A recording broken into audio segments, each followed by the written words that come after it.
Welcome to মোজ tasty kitchen.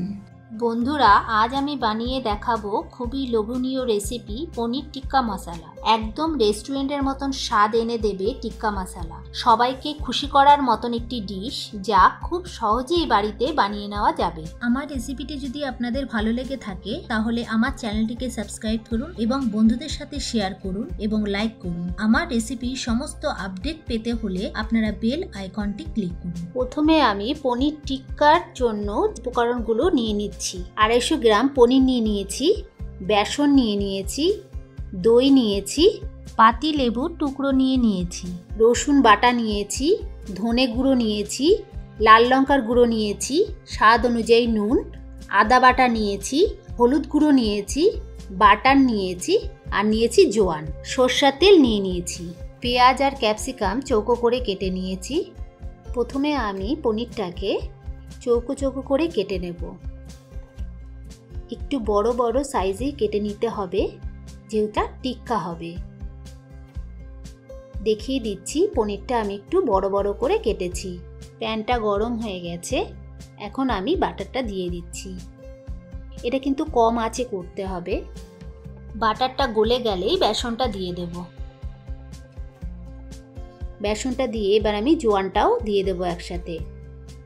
এবার খুব ভালো করে আমাকে হালকা হাতে এটা একটু ভাজা ভাজা করতে হবে। ভাজতে ভাজতেই দেখা যাবে এটা কালারটা চেঞ্জ হয়ে গেছে এবং খুব সুন্দর একটা গন্ধও বেরিয়ে এসছে। এবার আমি ওটা নামিয়ে নেব। পনির টিক্কার ব্যাটারের জন্য আমি টক দই নিয়ে নিচ্ছি। আমি ঘরে পাতায় টক দই নিয়েছি, আপনারা চাইলে বাজার থেকেও কিনে আনতে পারেন। বেসনটা যে ভাজলাম সেই ভাজা বেসনটা আমি নিয়ে নিচ্ছি। এরপর আমি 1 চামচ আদা বাটা নিয়ে নিচ্ছি, 1/2 চামচ রসুন বাটা নিয়ে নিচ্ছি, 1/2 চামচ লঙ্কা গুঁড়ো নিয়ে নিচ্ছি। যারা ঝাল বেশি খায় একটু লঙ্কা গুঁড়ো দিতে পারেন। স্বাদ অনুযায়ী নুন নিয়ে নিচ্ছি। 1 টুকরো পাতিলেবু নিয়ে নিচ্ছি।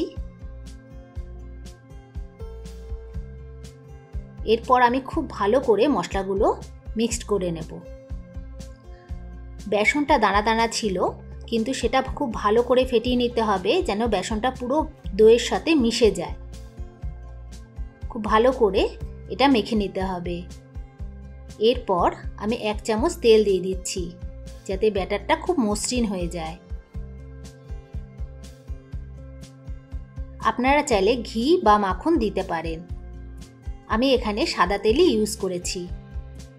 খুব ভালো করে মেখে নিতে হবে। এরপর আমি পনিরগুলো দিয়ে দিচ্ছি। পনিরগুলো ব্যাটারটার সাথে খুব ভালো করে মাখিয়ে নিতে হবে, যাতে প্রত্যেকটা পনির ব্যাটারটার সাথে মিশে যায়। খুব ভালো করে আমি পনিরগুলো মাখিয়ে নিয়েছি। প্রত্যেকটা পনির খুব ভালো করে মশলার সাথে মিশে গেছে। এরপর আমি একটা ছোট হাতা নিয়ে নিয়েছি, তার মধ্যে 1 চামচ সরষের তেল নিয়ে নিচ্ছি। এরপর সামান্য হলুদ আমি সরষের তেলটার মধ্যে দিয়ে দেব। এটা যখন ফুটে উঠবে আমি গ্যাসটা অফ করে দেব আর তেলটা আমি পনিরের মধ্যে ঢেলে দেব। এই তেলটা দেওয়াতে পনিরগুলোর কালারটাও যেমন সুন্দর আসবে, তেমনি একটা স্মোকি গন্ধও পাবেন, যেটা আমরা টিক্কার মধ্যে পেয়ে থাকি। তেলটা যেন সমস্ত পনিরের মধ্যে ভালো করে মিশে যায়, তাই খুব ভালোভাবে হালকা হাতে তেলটার সাথে পনিরগুলো মেখে নিতে হবে। এরপর আমি 20 মিনিটের জন্য ফ্রিজে পনিরটা রেখে দেব। প্যান গরম হয়ে গেছে, এবার আমি সামান্য তেল দিয়ে দেব টিক্কাগুলো ফ্রাই করার জন্য। এবার আমি পনিরগুলো একটা একটা করে প্যানে দিয়ে দিচ্ছি।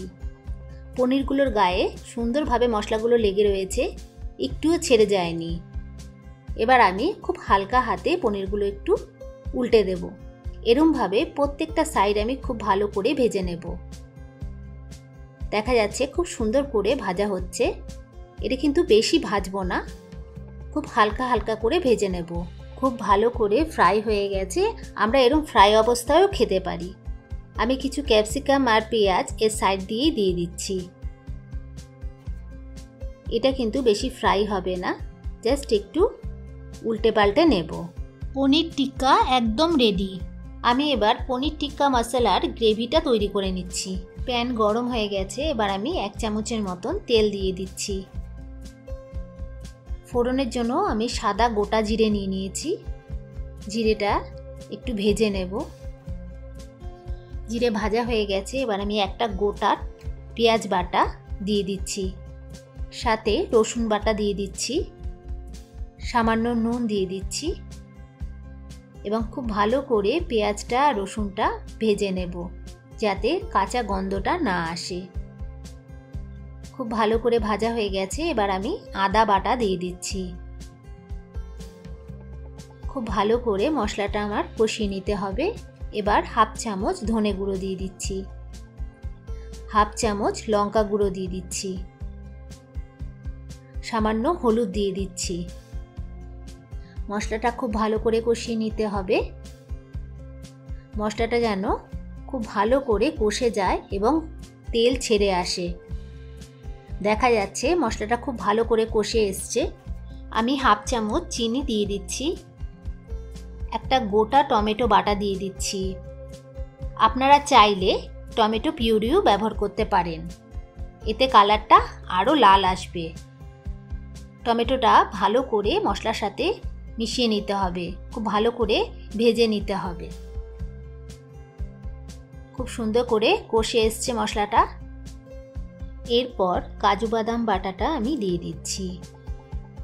আপনারা যদি চান তাহলে কাজু বাদাম বাটার পরিবর্তে ফ্রেশ ক্রিমও ব্যবহার করতে পারেন, এতে স্বাদের কোনো পরিবর্তন হবে না, একই রকম থাকবে।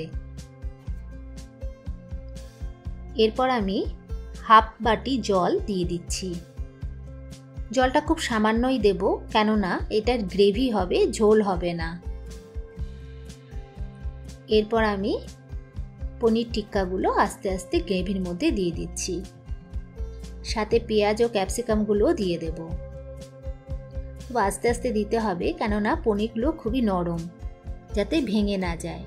সামান্য একটু উল্টে পাল্টে দিতে হবে যাতে গ্রেভির রসটা ঢুকে যায়। এরপর আমি সামান্য একটু ধনে পাতা দিয়ে দিচ্ছি। আপনারা চাইলে দিতে পারেন, যারা পছন্দ করেন না তারা নাও দিতে পারেন। সামান্য একটু কসুরি মেথি হাত দিয়ে ঘষে দিয়ে দিচ্ছি। এবার আমি 2 মিনিটের জন্য ঢাকনাটা দিয়ে দিচ্ছি। 2 মিনিট হয়ে গেছে, ঢাকনাটা সরিয়ে দিচ্ছি, একটু নাড়িয়ে নিচ্ছি। গ্রেভিটা একদম তৈরি হয়ে গেছে, তেল ছেড়ে দিয়েছে, খুব সুন্দর গন্ধ হয়েছে। পনির টিক্কা মশলা একদম রেডি। আপনারা রুটি, লুচি বা পরোটার সঙ্গে খেতে পারেন। আমার এই রেসিপিটি আপনাদের কেমন লাগলো অবশ্যই কমেন্টসে জানাবেন। আবার আমি নতুন রেসিপি নিয়ে আপনাদের সামনে আসবো।